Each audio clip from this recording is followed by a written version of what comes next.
Mercredi 20 décembre 2023, mesdames et messieurs, bonsoir et bienvenue dans ce journal dont voici les titres.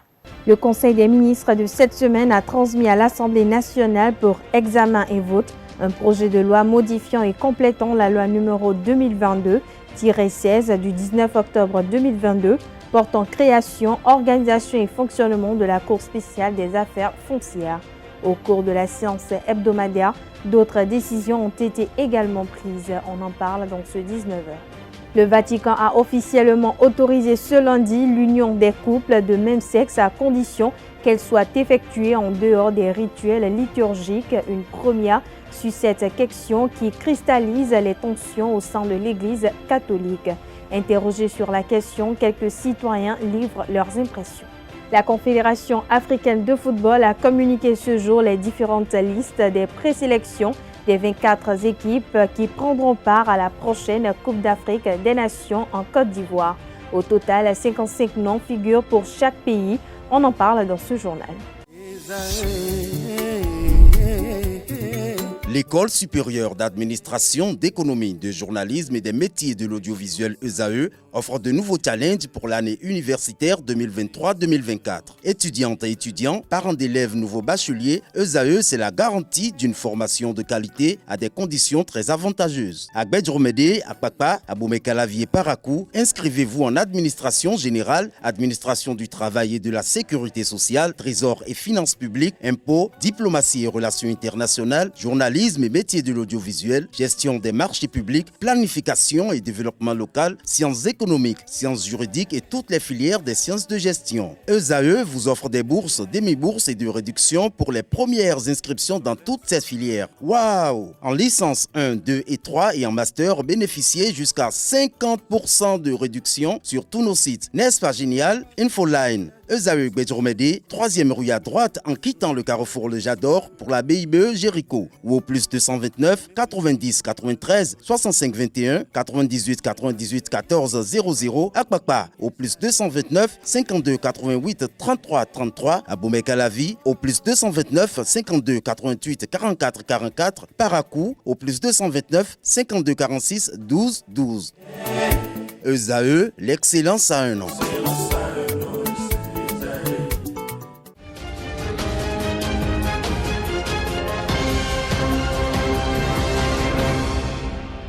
À nouveau, bonsoir, ravi de vous retrouver et bienvenue si vous nous rejoignez. Le gouvernement béninois a tenu ce mercredi 20 décembre 2023 la session hebdomadaire du Conseil des ministres. Présidée par le chef de l'État Patrice Talon, président de la République, chef du gouvernement, plusieurs décisions ont été prises. Au titre des mesures normatives, le Conseil a procédé à la transmission à l'Assemblée nationale pour examen et vote un projet de loi modifiant et complétant la loi numéro 2022-16 du 19 octobre 2022 portant création, organisation et fonctionnement de la Cour spéciale des affaires foncières, à la création de la Société d'entretien et de maintenance des immeubles SEMI et approbation de ses statuts, au test d'application de la loi numéro 2013-01 du 14 août 2013 portant code foncier et domanial en République du Bénin, tel que modifié et complété par la loi numéro 2017-15 du 10 août 2017, aux modalités d'application de la loi numéro 2022-28 du 7 décembre 2022 portant régime de prise en charge et de protection des personnes victimes en mission commandée ou de leurs ayants droit, à la création, attribution, organisation et fonctionnement du cadre institutionnel de coordination, de suivi et de l'évaluation de la mise en œuvre de la stratégie nationale d'inclusion financière SNIF en République du Bénin, à la création du Centre hospitalier international de Calavi et approbation de ses statuts, à la modification du décret numéro 2023-409 du 26 juillet 2023 portant attribution, organisation et fonctionnement de l'autorité de régulation du secteur de la santé, ARS, à la modification du décret numéro 2021-520 du 13 octobre 2021 portant attribution, organisation et fonctionnement du secrétariat général de la présidence de la République. Dans le registre des communications, le Conseil a procédé également à la réalisation de missions de maîtrise d'œuvre complète dans le cadre des projets de réhabilitation de lycées techniques agricoles, de lycées techniques professionnels et de construction du lycée technique du tourisme, hôtellerie et restauration d'Akasato, ainsi que du lycée de jeunes filles d'Abomey, à la réhabilitation de bâtiments et acquisition d'équipements au profit des unités de cardiologie interventionnelle et de réadaptation cardiovasculaire du Centre national hospitalier et universitaire Hubert Kutukumaga de Cotonou. Au titre des mesures individuelles, on note également des nominations à la présidence de la République, au ministère de la Justice et de la Législation, au ministère de l'Intérieur et de la Sécurité publique, au ministère du Cadre de vie et des Transports en charge du développement durable, au ministère de l'Énergie, de l'eau et des Mines et au ministère des Petites et Moyennes Entreprises et de la Promotion de l'Emploi. Nous y reviendrons plus en détail en images et en son dans nos prochaines éditions de journal télévisé.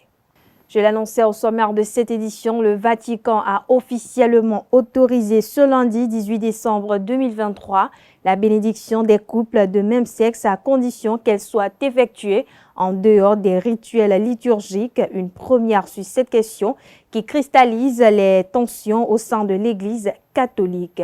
Interrogé sur cette décision qui défraie la chronique, quelques citoyens béninois ont livré leurs commentaires. Ils s'expriment au micro de Nansirine Fatombi et Francis Farabi. Ça ne sonne pas. C'est en Italie qui peut jouer ça là. Mais chez nous au Bénin, moi je prie beaucoup l'État béninois. Que l'État béninois, je ne veux pas que l'État béninois ait cette décision-là. Si marché au Mindiagon Fia, encore, il y a des gens qui ont beaucoup de mais Mindiagon, Afrique Fia, le Bénin Miton Fia, et si marché. Je pense que le Vatican est divisé entre les conservateurs et les progressistes. Et vous voyez, il y a des casinos, les archevêques, les évêques, il y a d'autres qui sont des conservateurs, d'autres des progressistes. Finalement, c'est les progressistes. Le pape a cédé aux progressistes. Et on connaissait la position de ce pape lorsqu'il était cardinal de Buenos-Aires, le pape argentin. Lui-même, il était un peu favorable à cela. Peut-être ça peut être ailleurs, mais chez nous ici au Bénin, moi je ne veux pas, parce que ça ne sonne pas. Mais s'ils ont forcément exigé, alors l'Église catholique, je prie beaucoup que l'État béninois n'a qu'à les laisser à leur place là-bas. Africain, c'est et tout nous encore et le signe d'or et la marché et tout nous quand on le signe d'or d'accord mi tonne nos filles et la marché nous encore nous bon qui nous bon mi terminer basin zéro mais na basin zéro dit nous encore on avait opéré. Je suis désolé que l'Église catholique accepte l'homosexualité. C'est très grave. Moi je ne suis rien mais je suis un serviteur de Dieu. La Bible a interdit l'homosexualité.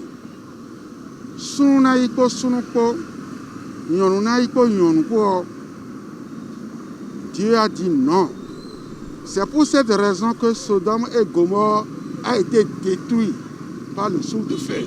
Cette édition se poursuit. La période de fin d'année constitue l'occasion idéale pour les commerçants de réaliser de bons chiffres d'affaires, mais aussi le moment de gros risques sanitaires dans le rang des populations dues aux intoxications alimentaires. À l'approche des fêtes de fin d'année, certains commerçants mettent sur le marché leurs produits en stock qui n'ont pas pu être livrés avant la fin de l'année. Interrogé à cet effet, Gilbert Huessi, président de l'ONG CESA, entendait sécurité environnementale, sociale, alimentaire et routière, qui invite la population à faire preuve de vigilance. Il s'exprime au micro de Quentin Amoussou. On intervient dans la sécurité alimentaire juste dans plusieurs domaines. Et en cette période de fin d'année, ça concerne surtout les produits avariés que les gens amènent dans les marchés pour parler de liquidation ou bien de cela. Et les populations sont aussi en quête des produits moins chers et ils vont acheter ces produits déjà expirés périmés ou avariés. C'est pour cela que nous, on essaye de parler aux gens, d'abord sur les médias et aussi dans des services publics, que ce soit privés. Et il y a des animateurs, nous avons des animateurs qui sillonnent des services publics ou privés et qui parlent de ces choses aux usagers ou aux citoyens. Et ils leur parlent de comment se comporter, surtout pour éviter les accidents en cette fin d'année. Et secondo, de contrôler leur consommation, surtout ceux qui vont consommer et ceux qui vont acheter, de vérifier les dates de péremption sur ces produits-là, surtout les produits consommables, les boissons, les pâtes alimentaires. Voilà, ces choses-là sont souvent périmées, mais les vendeuses se disent liquidation et ils les livrent ça. Selon nos enquêtes, il y a plusieurs de ces produits qui sont même frelatés. Et d'autres sont des produits originaux, mais les dates qui sont inscrites sur ces produits-là, les dates d'expiration ou bien de péremption sur ces produits, sont déjà dépassées. Et comme les vendeuses ou bien les vendeurs ils savent que pendant cette période, des gens, ils achètent beaucoup et ils profitent pour sortir ces choses-là. Ils en avaient et ils les ont cachées. Ils savent qu'à la fin de l'année, les gens auront besoin de payer ces choses et ils les sortent. Ils en sont conscients. Ceux qui le font, ce n'est pas qu'ils ne sont pas conscients, ils en sont conscients, mais ils cachent ces produits. Et c'est en période de fin d'année comme ça qu'ils les sortent parce qu'ils savent qu'il y aura beaucoup d'affluents qui viendront acheter et ils pourront livrer ça aux populations qui vont consommer ça naïvement sans s'en rendre compte que ces produits sont périmés. Et puis on parle sport pour finir cette édition. La Confédération africaine de football a communiqué ce mercredi 20 décembre 2023 les différentes listes de présélection des 24 équipes qui prendront part à la prochaine Coupe d'Afrique des Nations en Côte d'Ivoire. Au total, 55 noms figurent pour chaque pays et tous les joueurs n'étant pas dans cette liste ne pourront pas participer à la plus belle des compétitions africaines qui va se dérouler du 13 janvier au 11 février 2024.